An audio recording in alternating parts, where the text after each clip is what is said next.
We are here, day one of Intersolar 2023 in Munich, Germany, here at the Enphase booth where we are checking out the all-new IQ8s and IP5 battery, which we're bringing back to Australia.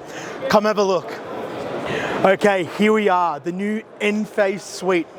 What we're bringing back to Australia is the IQ8AC and the IQ8HC. This will allow us to open our horizon to panels with larger currents.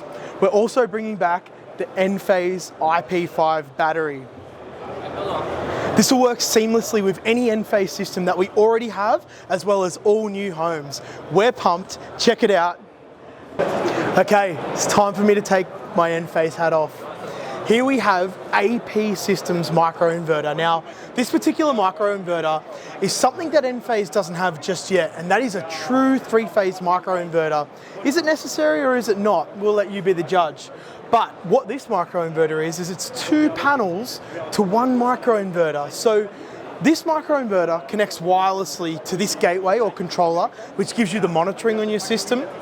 Enphase may have another microinverter competitor on the block. Here we have the Mesic. Now Mesic have been in business for over 10 years. They've got two factories in China and they're producing a number of different microinverters, everything from 1-to-1, one panel per micro, all the way down to 4 panels per microinverter. The microinverters have inbuilt Wi-Fi, so they have communication, so we can see what the panels are doing.